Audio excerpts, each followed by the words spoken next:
Irmãos amados, nós vamos abrir a palavra de Deus na carta de Paulo aos Colossenses, capítulo 3. Carta de Paulo aos Colossenses, capítulo 3. E nós faremos a leitura apenas do verso 13.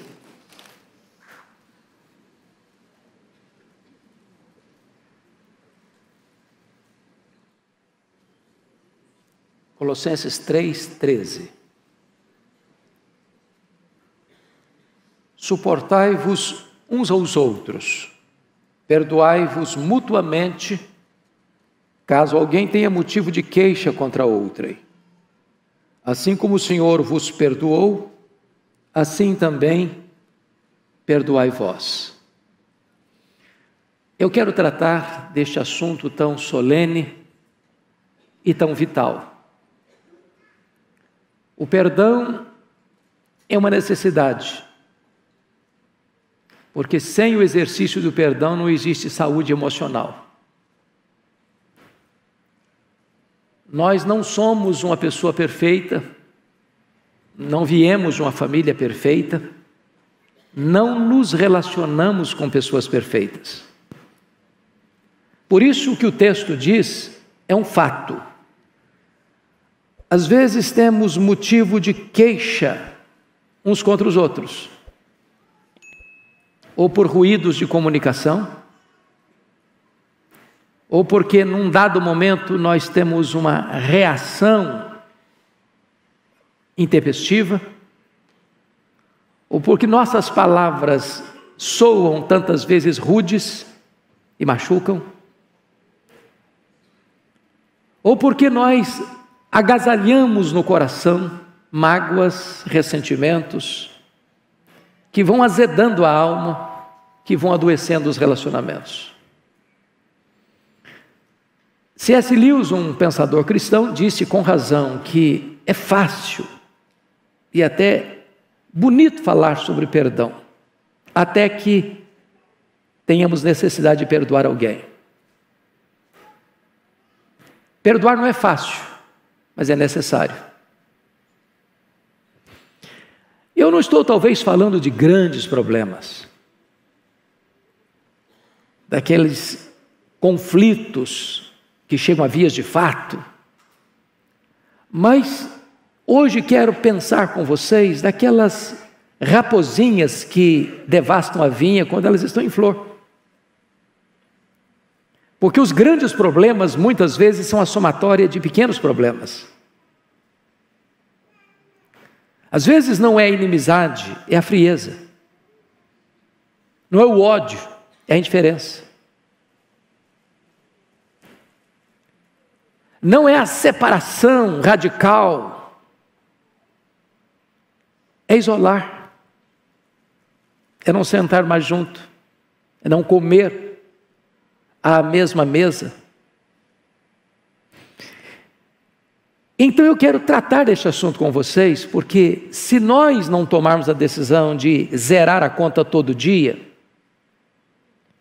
isso vai travando a nossa vida, isso vai adoecendo o nosso casamento, isso vai gelando o relacionamento da nossa família, isso vai impedindo a igreja de avançar com mais vigor. Certa feita eu estava pregando numa igreja e o pastor daquela igreja era um grande pregador e ele no domingo de manhã, antes de ir para a igreja, era uma conferência naquela comunidade, me falava de que os resultados que ele estava colhendo não eram os que ele esperava e ele não sabia identificar o porquê.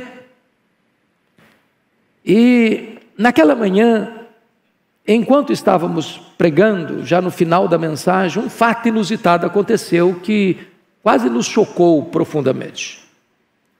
Duas mulheres da igreja, não era Evode e Cinti, que eu posso lhes garantir que não.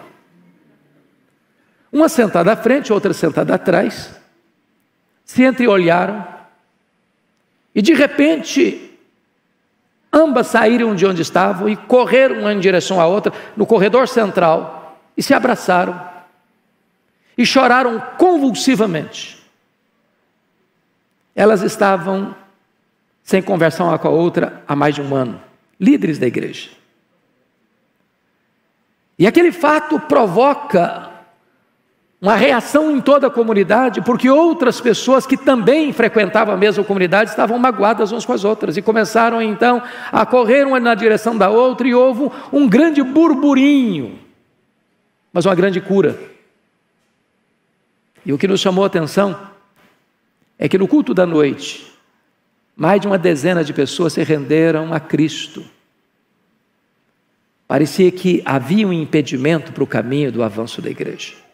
Hoje eu quero tratar com vocês sobre este assunto.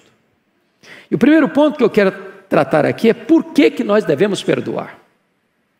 Por que devemos perdoar? Primeiro, porque perdoar faz parte da natureza do povo de Deus. Se você é um crente de verdade, se você nasceu de novo, não há opção de você, não, eu não perdoo. Porque ser crente significa que você foi perdoado. Não há nenhum crente que não tenha sido perdoado. Ninguém vai entrar no céu a não ser que seja perdoado. E o fundamento da vida cristã é esse: quem é perdoado, perdoa. Foi assim que Jesus nos ensinou a orar: perdoa-nos assim como nós perdoamos aos nossos devedores. Quem diz que não perdoa, pode ser tudo menos um cristão. Faz parte da sua natureza. E não importa a gravidade do problema, ou quanto tempo o problema existe, ou quão injustiçado você tenha sido, ou quão machucado você ficou nessa relação. A ordem de Deus é perdoai. Foi o que José fez no Egito, depois de tantos anos de injustiça sofrido. Quando nasce o primeiro filho, ele levanta um monumento vivo do perdão e chama o menino de Manassés: Deus me fez esquecer. Foi o que Jesus fez na cruz: Pai, perdoa-lhes, porque não sabem o que fazem. Mas por que perdoar? Segundo lugar, porque temos queixas uns contra os outros. Está aí no versículo 13. Caso alguém tenha motivo de queixa contra outra. É claro que no relacionamento cristão há momentos em que nós erramos, falhamos uns com os outros, cometemos injustiça uns contra os outros. Às vezes deixamos a nossa língua ser espada que fere, em vez de ser remédio que cura. O fato de termos queixas uns contra os outros retrata o fato de que as pessoas nos decepcionam e nós decepcionamos as pessoas. É por isso que sem perdão não tem saúde emocional na vida, no casamento, na família, na igreja. Terceiro, por que devemos perdoar? Devemos perdoar porque nós temos sido muito perdoados. O texto nos informa que devemos perdoar assim como Deus em Cristo nos perdoou. E a grande pergunta é: quanto você foi perdoado por Deus? Qual foi o tamanho do perdão que você recebeu de Deus? Imagine se Deus dissesse para você: olha, eu perdoei você até aqui, daqui para frente, se você errar, você está riscado do meu mapa.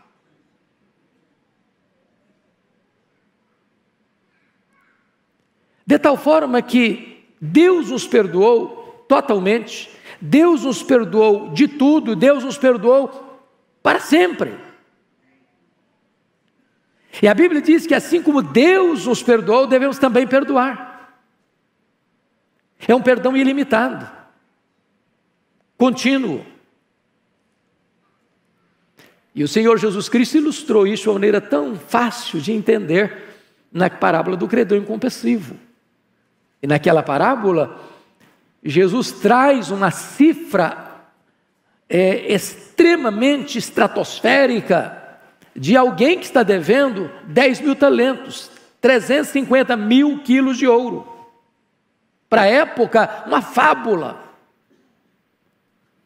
Para a época, representava todos os tributos da nação durante 13 anos. Para a época, o salário de um trabalhador de 150 mil anos de trabalho, uma dívida impagável. E o Senhor Jesus pontua que aquela pessoa com a dívida tão astronômica foi completamente perdoada, representando com isso que o perdão que você e eu recebemos de Deus é um perdão ilimitado, e a nossa dívida jamais poderia ser paga, e Deus nos perdoou completamente, e nós devemos perdoar assim como Deus em Cristo nos perdoou. Então nenhum de nós aqui pode dizer, não, eu fui muito machucado, eu fui muito humilhado, eu fui muito injustiçado, eu fui muito ferido. A Bíblia diz que você deve perdoar como Deus em Cristo perdoou você. Bom, por que perdoar? Ainda, finalmente, em quarto lugar, devemos perdoar porque Deus nos ordena perdoar. Está escrito no verso 13. Veja você. Perdoai-vos mutuamente. Aqui não é uma sugestão, aqui não é um pedido, aqui é uma ordem, é um mandamento. E esta ordem ela é tão importante porque se você não obedece essa ordem de perdoar, primeiro, você não pode orar. A Bíblia chega a dizer lá em 1 de Pedro, capítulo 3, versículo 7, que se o marido em casa, entre quatro paredes, não tratar a esposa com sensibilidade, as orações dele são interrompidas. Se você ao orar, está lá em Marcos 11, 25, se você orar, lembrar que tem alguma coisa contra alguém, ou alguém tem alguma coisa contra você, perdoa, porque senão a sua oração não vai ser ouvida. Se você não perdoar, você não pode adorar a Deus.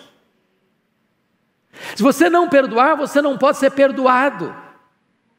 Se você não perdoar, você adoece. Adoece. E tem muita gente hoje, irmãos, doente, porque a enfermidade que contraíram é resultado dos problemas não resolvidos, das mágoas não curadas, da falta de perdão.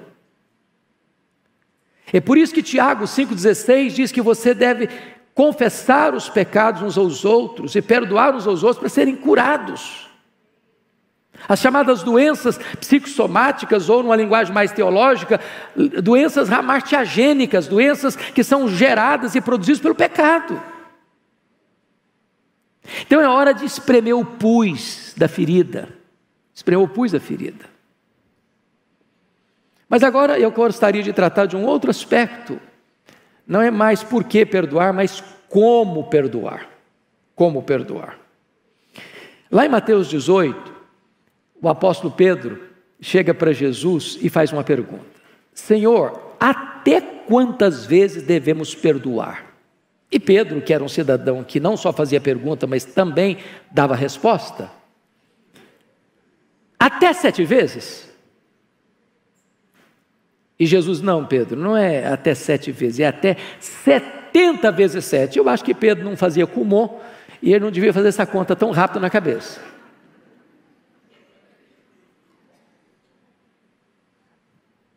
Não é que Jesus estava dando um nó na cabeça do Pedro diante da cifra matemática complexa. O que Jesus está dizendo é o seguinte: o perdão é ilimitado. E lá em Lucas 17, verso 4, e esse texto é muito curioso, porque eu fico olhando esse texto de vez em quando e falei: meu Deus, eu não conheço nenhuma situação parecida. Está escrito assim: se por 7 vezes no dia pecar contra ti, e 7 vezes no dia vier ter contigo dizendo estou arrependido, perdoa-lhe. Desculpem da expressão, mas na segunda, na terceira, na quarta vez, no mesmo dia a pessoa errar e vir pedir perdão, você fala: você está de brincadeira comigo. Você está zombando a minha cara. Mas Jesus coloca esse fato assim para mostrar para nós que não tem limite o perdão, porque se você pecar contra Deus 7 vezes no dia e 7 vezes arrependido você for para Deus: Senhor, me perdoe, Deus perdoa. Essa é a nossa esperança. Como é que nós devemos perdoar? Aqui em Lucas 17 ainda, versículo 3, Jesus diz: acautelai-vos. Se alguém pecar contra ti, vai a ele. Confronta-o. E eu gosto dessa palavra cautelar, porque quando você está tratando de perdão, implica em que tem gente machucada, certo? Em graus diferentes, mas tem. Se a gente não tomar cuidado, no ato de pedir perdão ou de perdoar, a gente pode machucar mais um pouquinho ainda. Porque às vezes as pessoas são hiper espirituais e machucam e humilham o outro antes de oferecer perdão para ela. Você é um crápula, mas eu sou uma pessoa muito crente, muito espiritual, e o Espírito Santo me convence de que eu devo perdoar você. Você não merece, você é uma pessoa miserável, mas eu resolvo porque sou um homem de Deus, uma mulher de Deus, a perdoar você. Cautela, para você não esmagar a cana quebrada, para você não apagar a torcida que fumega, para você não esmagar mais ainda a pessoa. Cautela para você não exercer justiça própria. Eu sou uma pessoa irretocável e você, mísero pecador, carece do meu perdão, então vou lhe perdoar, para você tocar a sua vida. Cautela, acautelai-vos. E o Senhor Jesus mostra que nesse processo, lá em Lucas 17, versículo 3, está escrito assim: se teu irmão pecar contra ti, repreende-o, e se ele se arrepender, perdoa-lhe. A ideia aqui é esta: não se pode deixar para lá. Às vezes a gente pensa que deixar para lá vai resolver o problema, que o tempo vai curar a ferida. Irmãos, o tempo não resolve essa questão. Me permite ilustrar de duas formas, ou dando dois exemplos. Primeiro, vamos pensar o caso de Jacó, brigado com Esaú. Saiu de casa brigado. O irmão queria matá-lo. Passaram-se 20 anos. A consciência do Jacó, ao retornar, está atormentada ainda depois de 20 anos. Me permite o segundo exemplo dos irmãos de José, que o odiaram, que o venderam como escravo, e passaram-se 22 anos, e eles estão atormentados ainda. Quando José se revela a eles, eles ficam com medo. E depois haviam passado muito mais tempo ainda, quando Jacó morre, 17 anos depois que eles foram para o Egito. Então, se você somar 22 com 17, dá quanto tempo? 39 anos. Jacó morre, estão atormentados ainda, depois de 39 anos. Ou seja, não sepulte esse fantasma, porque vai levantar da sepultura e incomodar você. Não se deixa para lá, não se faz vistas grossas, se resolve. Trata da ferida, converse, acerte os ponteiros.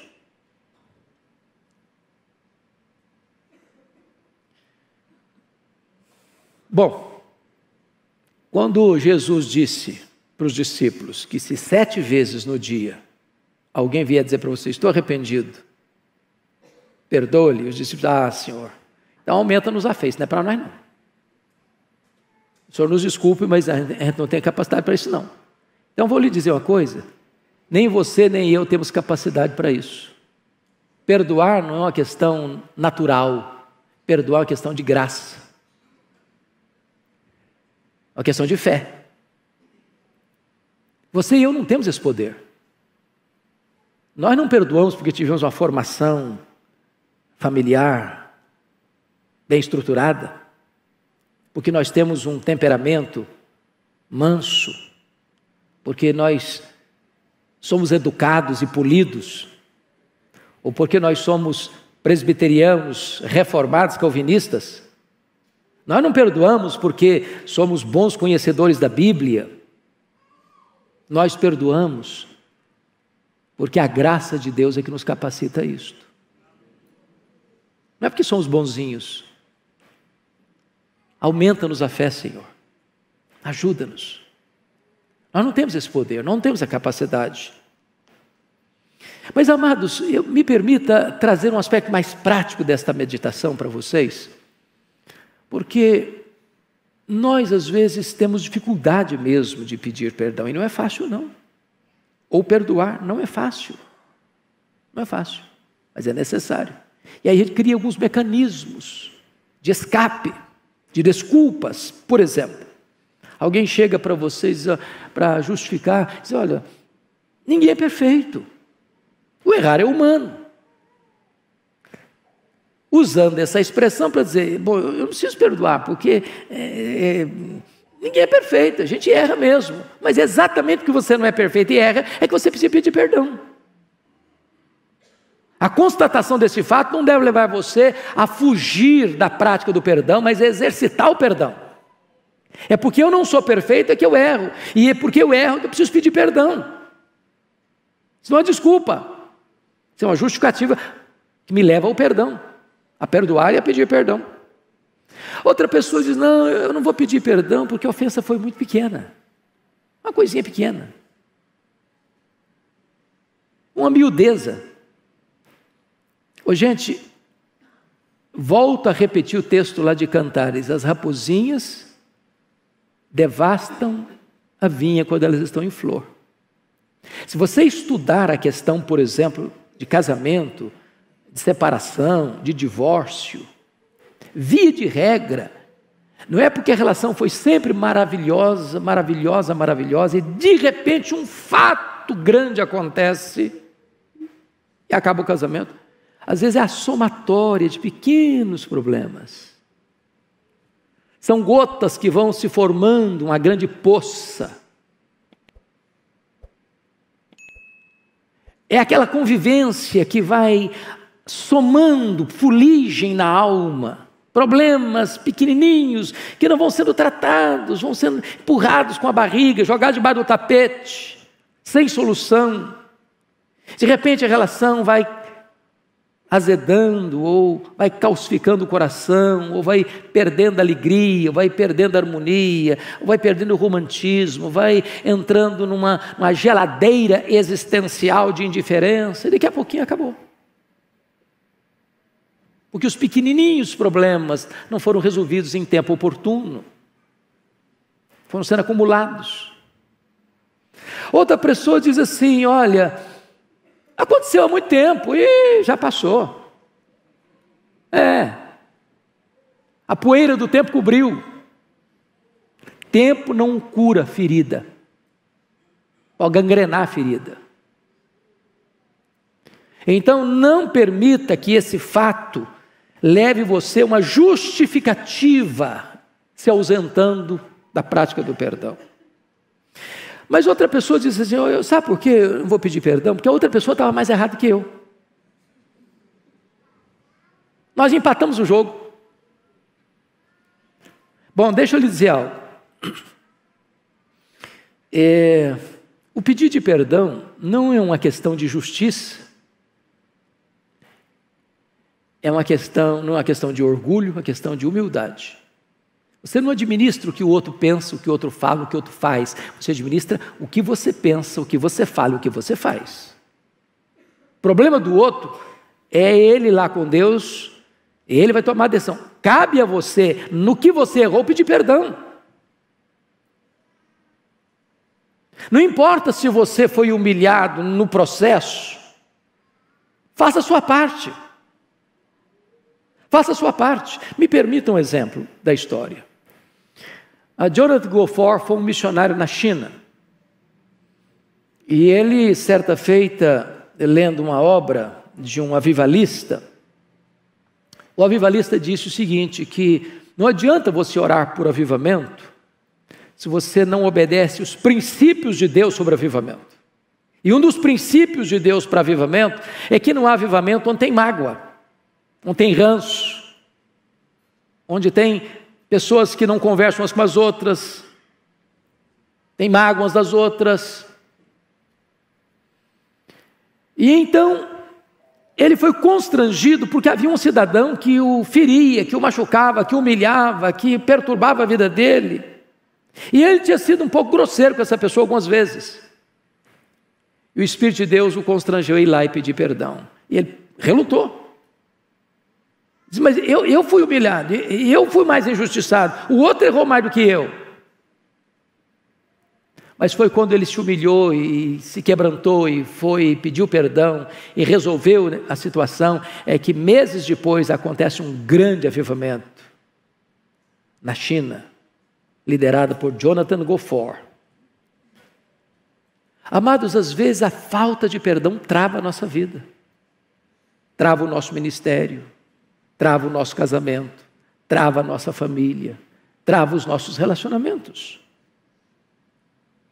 Outra pessoa diz, pastor, sabe por que eu não vou conversar, não vou pedir perdão? Porque outra pessoa não vai entender não, ela não vai entender.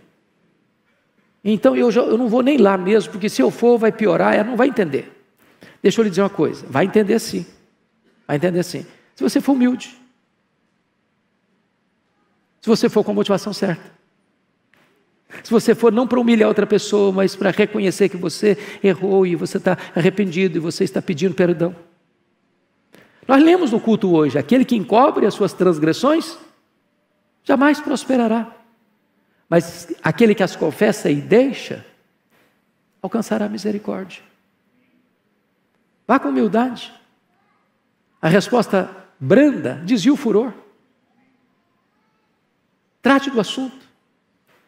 Quem sabe hoje, antes do almoço, tem coisa a ser resolvida, tem coisa a ser conversada, tem coisa a ser tratada. Quem sabe hoje pode ser o dia da faxina da sua mente, da asepsia da sua alma, da alforria do seu coração. Mas a outra pessoa pode dizer, pastor, sabe por quê? Eu não vou pedir perdão, porque envolve dinheiro. E eu não tenho dinheiro para reparar esse problema. Eu peguei emprestado, não paguei, gastei o dinheiro, não tem mais. Não vou lá não, porque vai dar um BO. Deixa eu lhe dizer algo. Em tempos de avivamento, você só lê literatura sobre a história dos avivamentos, um dos primeiros aspectos como evidência de avivamento é arrependimento. E arrependimento verdadeiro implica em devolução daquilo que foi tomado injustamente, ou de dívida que foi contraída e não paga. A Bíblia fala do Zaqueu. No dia que Jesus entrou na casa dele, mais do que entrou na casa dele, entrou na vida dele, e diz, eu resolvo pagar quadruplicadamente. E mais, eu resolvo até dar metade dos meus bens aos pobres. É preciso reparar. E talvez você diga, eu não tenho dinheiro, ok, vai lá e converse. Vai lá, converse. Olha, eu não posso pagar agora, mas eu me comprometo que eu vou acertando essa dívida, assim, assim, assim, assim. O outro vai entender.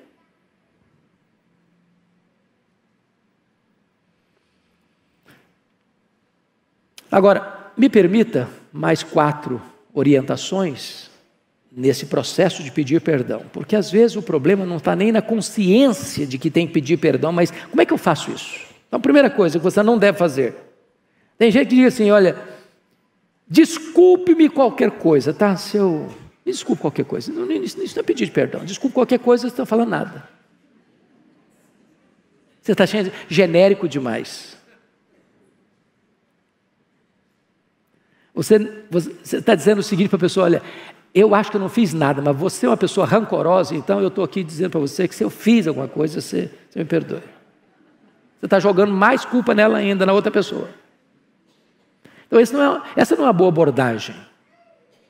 A outra chega e diz, olha o seguinte, desculpe-me, foi sem querer. Bom, se foi sem querer, não tem motivo de perdão. Isso é um falso pedido de perdão. Isso não tem convicção de pecado nenhum aí. Foi sem querer. Isso parecendo teologia de Chaves. Foi sem querer, querendo.